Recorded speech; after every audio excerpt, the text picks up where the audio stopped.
Sabemos que os missionários até o século XVIII foram muito importantes para a metrópole portuguesa, principalmente no processo de conquista da Amazônia. Portugal precisava da ajuda das ordens religiosas para manter e expandir a ocupação do território amazônico. Os missionários eram responsáveis pelo ensinamento da religião aos índios, pois para os europeus a religião seria a forma de ensinar aos indígenas os valores e o modo de vida europeu. Mesmo sendo importantes, os missionários foram expulsos algumas vezes e retornaram várias vezes, pois a metrópole necessitava do trabalho dos missionários para a manutenção do território e o ensinamento da religião. Um dos retornos dos jesuítas foi em 1686. Nesse ano, foi criado um conjunto de medidas chamada Regimento das Missões. Assim, os jesuítas voltaram a administrar os aldeamentos. Uma das medidas foi a proibição de colonos morarem nos aldeamentos. Essa regra era importante, pois impediria que os colonos se aproveitassem da mão de obra indígena. Determinava também que os indígenas descidos deveriam passar pelo menos 2 anos nos aldeamentos antes de serem distribuídos ao redor da colônia. Os direitos dos indígenas também foram tratados pelo regimento. Ficava proibido forçar o indígena a acompanhar o descimento, caso ele não quisesse.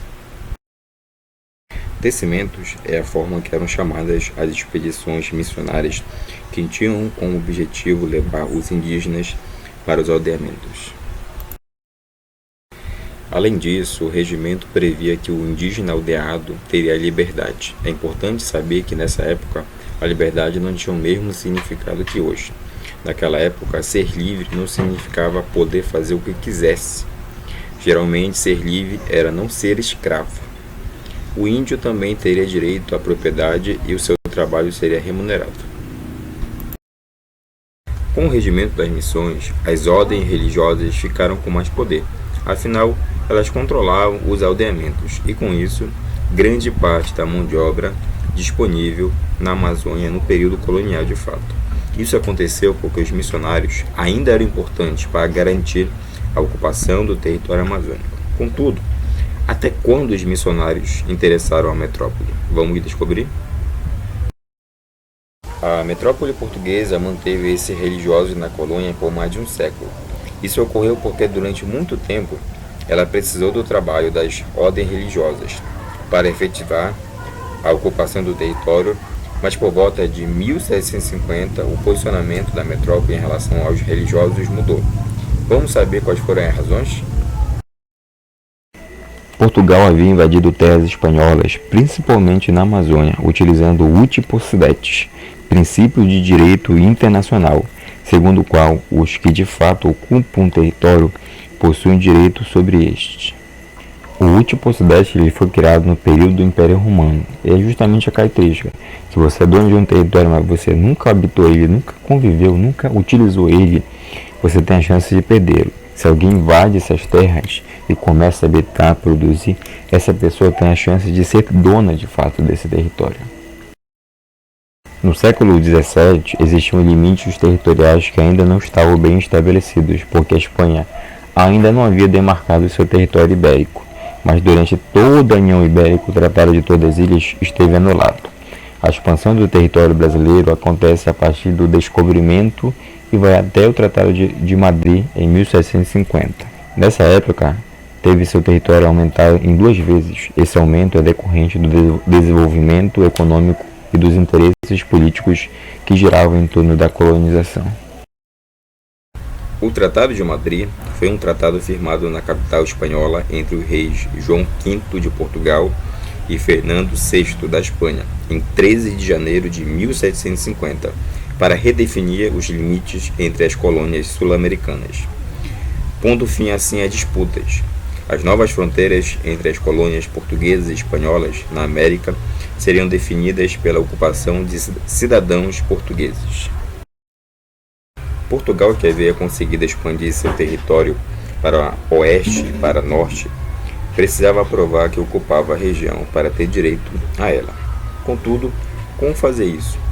Se a presença de colonos e cidadãos portugueses estava concentrada nos espaços urbanos, e eram poucos. A solução foi transformar os indígenas em cidadãos portugueses. Porém, Como fazer isso? Lembre-se que estamos falando de uma sociedade do antigo regime. Essa sociedade era hierarquizada e a noção de igualdade que temos hoje não existia. Transformar os indígenas em cidadãos portugueses não significava, portanto, que eles ocupariam a mesma posição social dos portugueses vindo da Europa. A posição social do indígena cidadão estava abaixo dos portugueses, dos homens brancos e livres. Desde o início da colonização da região amazônica, houve muitos conflitos entre missionários e colonos, que se deram pela exploração da mão de obra indígena, motivando a prisão e expulsão do Padre Vieira. Em 1661, o coroa português acabou expulsando os jesuítas e publicou o Diretório dos Índios. A metrópole portuguesa, nessa época, criou outras estratégias para inserir o indígena na sociedade colonial. Entre elas, o casamento, a educação e o trabalho. O casamento interétnico. Em 1754, foi editada uma lei que estimulava o casamento entre homens livres, brancos e mestiços e mulheres indígenas. Para Portugal, o casamento misto seria uma forma de diminuir as diferenças entre culturas e uma ótima estratégia para povoar o território. Lembrando que é bem importante frisar que era o casamento entre o homem branco e a indígena. Nunca ao contrário, nunca entre uma portuguesa, por exemplo, e um índio. Porque nesse período, a passagem de linhagem, quem passava o nome era sempre o homem. Então, se a gente tivesse uma relação entre uma portuguesa e um indígena, nós teríamos uma relação muito mais ligada com o indígena. Mas quando nós temos uma relação entre português e indígena, nós temos uma relação também de submissão. E quem irá passar o sobrenome será o sobrenome português, a herança portuguesa. A educação. A partir do Diretório, adotou-se um ensino obrigatório da língua portuguesa. Antes, indígenas, colonos e missionários se comunicavam por meio do Nhangatu, que foi um idioma criado pelos missionários que associava a língua tupi com a língua portuguesa. Quando a metrópole abordava o trabalho como forma de inserir o indígena na sociedade colonial, não estava falando de qualquer trabalho. Para os colonizadores, o trabalho valorizado era a agricultura. Essa, aliás, não era uma novidade do Diretório.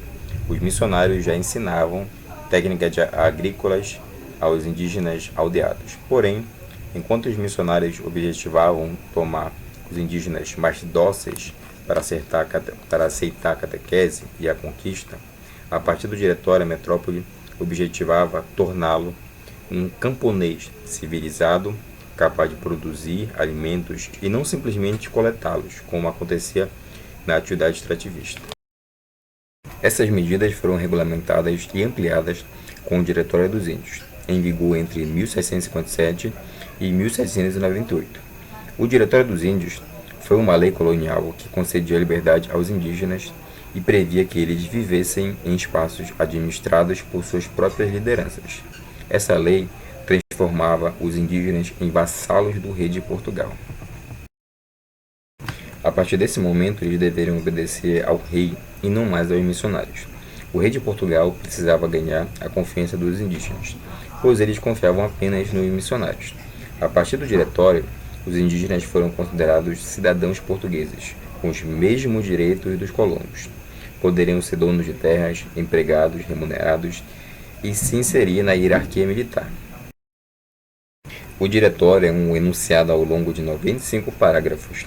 Os principais objetivos eram expandir a fé cristã, abolir os costumes gentílicos, que quer dizer pagão, seria a questão de que os indígenas não seriam civilizados, não acreditariam em Deus. Civilizar os índios, desenvolver a agricultura na região. É uma coisa que estava sendo trabalhado já há muito tempo, só que Portugal nunca conseguiu de fato desenvolver. Mas a partir do Diretório teria a possibilidade de fazer isso.